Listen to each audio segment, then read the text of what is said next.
Hello, Mike Pelonzi, back with another episode of Safe and Sound. Well, the weather's nice. We're in the 40s, but we're going to go in the 70s this weekend, which is awesome. And with the change of season, what that brings is bike season. Not motorcycles. I love motorcycles too, but I'm talking about bicycles. Snow's gone.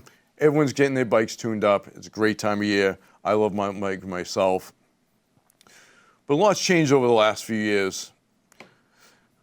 Distracted driving is a big concern for bikers these days, especially if you're on the road going to and from work or just running down for a quick visit to your buddy down the street. Years ago, we didn't have to worry about distracted drivers like we have to worry about now. And we've all seen them driving our cars or even on our bikes, people with their faces down, not paying attention to what's in front of them. So you really need to take some precautions in getting the bike out and riding a little differently than when we did pre-cell phone time.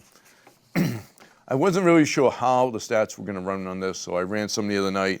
And as far as distracted driving goes, it's significant.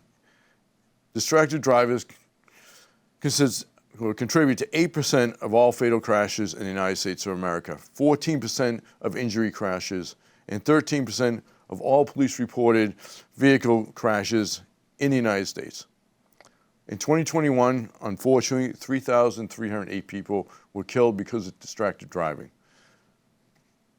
2022, that number went up to 3,522. So obviously, people are not getting the message, stay off your phones when you drive. So distracted drivers are something we have to keep an eye on. And I'm going to tell you a way I teach another class as far as driving goes, a motor vehicle looking in the rear view, because you can see people down. And that's why you leave enough space in front of you to veer left or right. If they don't see, they're going to crash in the back of your car. Well, we're going to talk about putting a mirror on your helmet or on your bike in a little bit. Something to think about. 30 miles an hour, we're cruising down a hill on our bikes.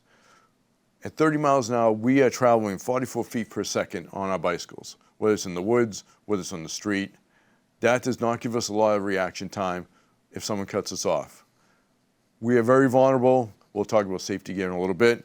But at 44 feet per second, things are happening really quick, and you need to kind of have a plan. What's going to happen if a car pulls out in front of you or an animal runs in front of you or another object, such as a manhole cover that's missing, and we've all seen that in our travels.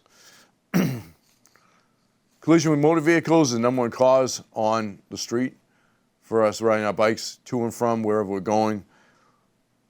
Right turn collisions, people taking a right turn, overtakes a cyclist, they turn right, and we don't realize it, we don't see it, and it happens so fast. Again, 44 feet per second, you're having a lot less than 44 feet per second when someone takes a turn in front of you. Left turn collisions, the vehicle turns left across cyclist path. Again, same thing, they're not looking out for us, they don't care about us, and we end up running into the side of the car. The problem is, it's not just running the side of the car. Two things are in motion, our bikes and the car. And when two things in motion come in play, it sets our bodies in motion. It's not like the movies where you just hit the car and you stop. For every action, there's an equal opposite reaction. So we are inevitably going to be thrown from the bike or come in contact with a part of the car. And worst case scenario is we're trapped underneath the car, and that's very serious. Overtaking collisions, vehicle attempts to pass cyclists. Don't try to outrun a car, guys. If a car is speeding up and trying to get ahead of us, just let it go. Dooring, believe it or not, that's very big in America. People opening their car doors, the driver's side door, we are not seeing them for whatever reason, and we are crashing into the door when they open the door in our path. Rear-end collisions are on the rise, and we're going to talk about that. People are not paying attention to what they're doing when they're driving. Obviously, bikes obey the traffic laws as well. So if they're stopped at the red light, we're stopped at the red light. I get it. We may not be directly in the path of the traffic, maybe to the right or to the left, depending on how the road's set up. But keep in mind, a red light, everything's come to a stop. Look at the person behind you. Make sure they're looking up at the light or what's going on in front of them and their head's not down. Because if they don't hit you and they hit the car right next to you, that car may not just stay stationary. that car may swing left or right and bump into you. The one advantage we have on our bikes is if we see something happening, we can get out of the way. We can pop over a curbstone, ride in someone's yard. If need be, just dump the bike and run away if you had to. Hopefully that doesn't happen, but you can still get out of the way. Personally, you would be safe from that. Striking inanimate objects is right up there. I'm going to talk about eye protection, even for people who are on the road. I know we all wear it in the woods because of branches, but inanimate objects on the road and leaf blowers, people blowing leaves, rocks are in there. We're getting hit with rocks. The last thing, which is good, kind of like to think we're all on the same page with this, is crashing into other bicyclists. That's there, but it's the last thing that's there. It's not as prevalent as these people in their vehicles running into us on the road. Contributing factors to all this, number one, driver negligence. They do not see or they fail to yield at cyclists, creating road rage. Drivers feel that they have the right way and they're the most important thing, and we are just a hindrance and we shouldn't be on the road. But then when we try to get some bike paths or bike lanes on the road, everyone complains about that as well. So it's kind of a catch-22. Poor road conditions. Absolutely look at the road. Be careful when it's raining out. You don't know potholes. And, I mean, look at Massachusetts. We do not have the best roads at all. There are potholes everywhere, which could cause a flat tire. I'm going to talk about changing your own tire later. Or worse, bend a rim, at which point you're not changing your tire. Now you're making a call to get a ride back to the bike store to get a new rim for your bike. Riding errors. I don't know why we debate this. Do not ride against the traffic. Ride with the flow of the traffic. The last thing you want is someone coming at you in a vehicle head on. Common injuries when one of these happens, for us, concussions, traumatic brain injuries, skull fractures are common. You have to wear a helmet. We're going to talk about that later. Road rash. Road rash, yes, uncomfortable, not as severe as a broken bone, but friction burns from the road. Soft tissue injuries, sprained ankles. The two most common ones we get are sprained ankles because we're at a bad angle, and what do? We put our foot down to stop us falling over or where we're going, sprain the ankle, or we fall. And the first thing we do when we fall, we do not really let the fall happen. We try to block it with one of our hands. Locking your arm out is the worst thing you can do in a fall because you're going to do damage to your shoulder and your elbow. There are actually ways to minimize a fall, which I'm not going to go in today. Spinal cord injuries, this is one of the most severe. Again, please don't ride head-on into traffic. And wear bright clothing, use lights, and be aware of your surroundings. Absolutely wear bright clothing. I cannot tell you how many times at night I see people on their bikes. Not only do they have dark clothing, they do not have a light on their bike whatsoever. It does not have to be a spotlight where we're going to search the ocean with. A small flashing light on the rear in front of the bike just to let people know it's there. And you do not want one of these mega lights on the front because you don't want to be blinding people in their vehicles. When available, always use a bike path. Although they're a safer environment from vehicles, keep in mind bike paths are traditionally down wooded areas where people are walking, people are jogging, and probably there's more wildlife. So be aware of wildlife running in front of you. What's the one thing that runs in front of us? I don't know why they do it. We see it on the road every once in a while, and I think, why does this animal run in front of cars? It's going to get squished. Why does the animal run in front of us on a bike path? A squirrel. What is up with the squirrels? They're running in front of us all the time. It's unbelievable. You know, I told my buddies, he started laughing. I go, have you ever been down there? Have you seen this? And he started telling me, you know, I think I have. I never thought it till you said it. I know. Like, what's up with the squirrels? You know, when we talk about wildlife, everyone's worried about coyotes and dogs, and that's a whole nother issue. But these little squirrels running in between our bikes, the front wheel and the rear wheel, it's unbelievable. So be aware of that. Bike paths are great for cars, wildlife, and other people. That's something to be aware of. I'm going to talk about maintenance, ensuring your brakes, tires, and other parts are in good working order. The ABCs, air, brakes. I already talked about be aware of your surroundings and watch other potential hazards, wildlife, sticks, branches. All right. So where are we going to ride? We're going to ride in the street. We're going to ride off-road. I'm going to mention e-bikes briefly, only because they're out there. They're not as popular as a road bike or a mountain bike. So I'll start with a road bike, because we all started with road bikes back in the day. Now some of us have both a road bike and a mountain bike. So road bikes, they're designed to be on pavement, on packed down dirt, not really off-road. They have lightweight frames. The tires are much narrower. The handles are aerodynamic for different turning. We talk about suspension, really not a lot of suspension on road bikes. There could be a little bit of, front shock absorbers, but as a rule, something strictly for the road does not have suspension. It's lightweight. It's only 18 pounds. And I'll get to how much mountain bikes weigh shortly. The gears, total different gear ratio.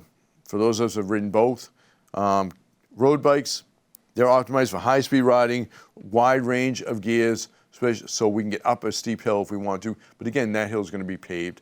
We're not going to be climbing, Mount Washington or going off-road up a field. Like I said, they're designed for paved roads, for touring, commuting. The handling, they have steeper head angles and shorter frames for quick steering, as opposed to a mountain bike. So that's really what we're getting when we get a road bike. Not going to take it off-road.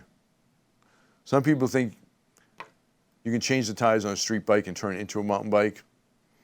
Well, unfortunately, if you do that, and I'm going to get into inspecting your frame, because it's a lightweight frame and only weighs 18 pounds, if you were to do that, try to morph your street bike into a mountain bike, very high probability you're going to break the frame or crack the frame. And if you break your frame or crack your frame, maybe, sometimes, not too much, it can be repaired. Most likely, it's time for a new bike.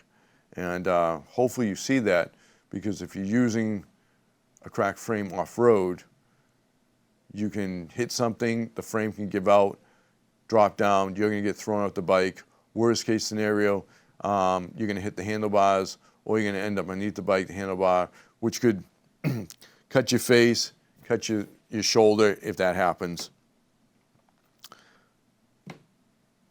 So like I said, you wouldn't buy a sports car and go four-wheel driving in the mud. Same thing with bikes. All right, mountain bikes. Much more durable, rugged. You can use them on some roads. The thing with those is, as a rule, they have knobby treads on the tires. The handlebars are set up different. They're more upright for off-road use. The suspensions, most mountain bikes have one suspension, maybe two. You hear soft tail, full suspension. What does that mean? Soft tail means it has suspension in the back of the bike, but not in the front. Hardtail means it doesn't have any suspension in the back, but may have front suspension. And then full suspension, shock absorbers in the front and suspension in the back.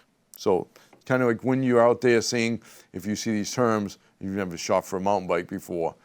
Soft tail, full suspension, that's what they mean.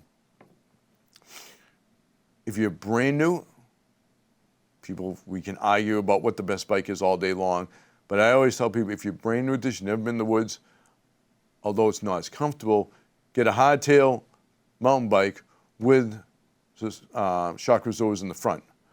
That will give you some absorption in the woods or on the trails you're on, but it'll be more like transitioning from a road bike to a mountain bike. We can debate that philosophy all day long too. Some guys agree with me, some guys like, I don't know what you're talking about, Mike, we just stop full suspension. But it's a different type of riding. The gears, the design, wider speeds for terrains, more aggressive gear ratios, absolutely, than a road bike for off-road. Made to go up rocks,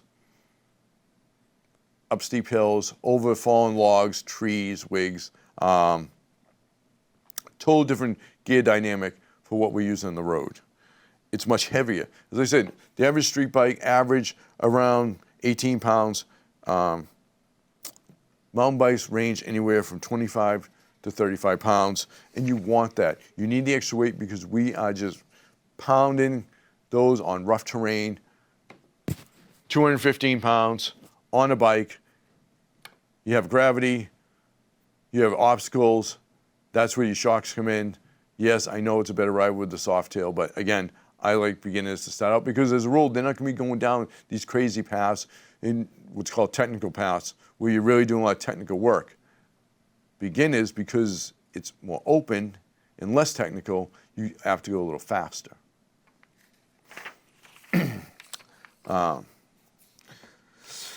The handling on a mountain bike, totally different. The angles are different. They're longer frames for stability, and you can control them on technical trails. So that's really difference on the two bikes and what we're riding out there. Road bike, street bike, whatever you want to call it, mountain bike, off-road bike. Everyone calls it a little different, but that's what's going on with those. E-bikes, electric bikes. They're out there. They're not as popular as the other two, but I'll talk about it. Why is an e-bike, what makes a bike an e-bike? It's so simple. E, electric motor. Has electric motor, helps propel us where we're going. The two main reasons people aren't buying these bike enthusiasts are the cost. These bikes cost thousands, literally thousands of dollars more than a street bike or a mountain bike. Yeah, I get it. You can buy the most expensive mountain bike there is, match it with an e-bike. I get that. But the average person like us on the street just going to buy a bike is not going to spend $5,000 on a mountain bike. And that's what some of the e-bikes are. So that's the cost. The second thing is the experience. Me and my buddies, we mountain bike not only for the experience, but also for the physical activity, to get in shape or stay in shape. We like the cardio. We like those things, and you don't get that with an e-bike. It does all the work yourself. So a lot of people who are out there biking want to pedal, and that's where the gears come in, the ratio and the technical trails, which is super fun to do. So e-bikes are out there. You know, they're great doing errands around town. Oh, be careful. They go really fast. They are a bicycle. Cars do not care about us out there on the road. All right, so we picked out our bike. We either had a mountain bike or the road bike. First thing we're gonna do a little preventive maintenance. ABC, air, brakes, chain. Pressure in the tires. Another subject in this sport where we can debate all day long, excuse me, if we're gonna pump them up to full pressure, or we want to leave 10 pounds lighter, or if we want to put 10 pounds in the back less and 10 pounds in the front.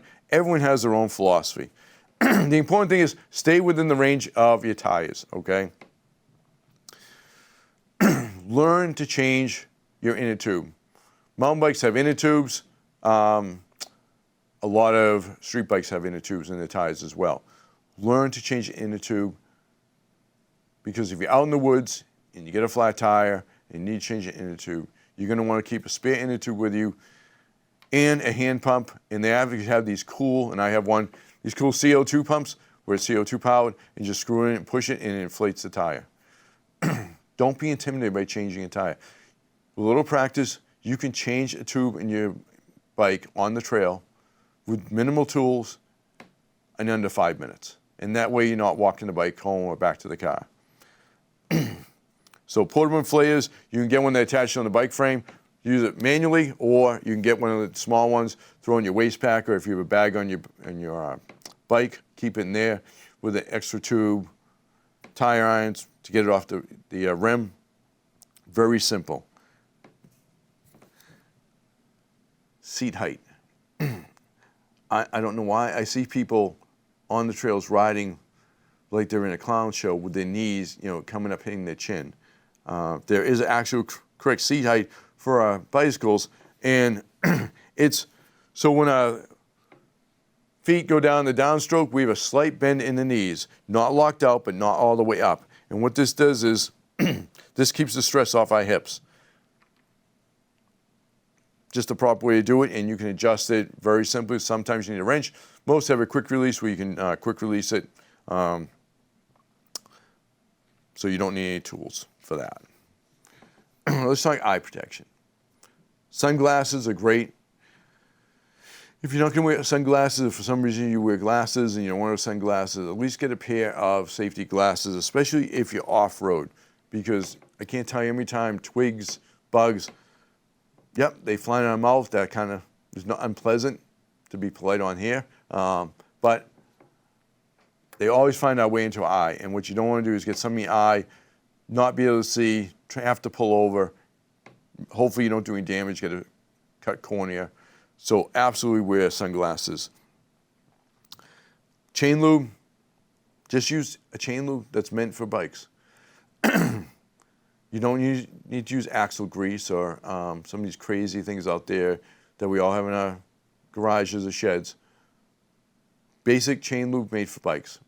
Inexpensive, $5 for a can. Just use the right product. Gloves.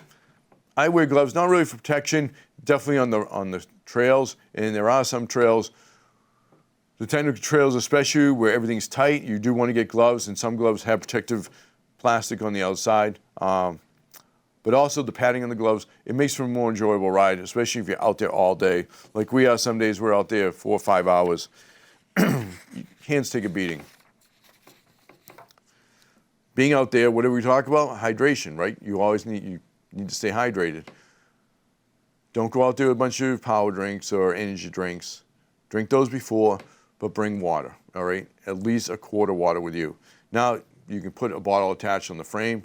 You can get, some guys have 2 bottles attached to their frame on the down spoke, not the spoke, the down part of the frame, the main part under the seat, and they put another one by the handlebars. You want to take it to the next level? And my buddy loves his hydration pack on his back.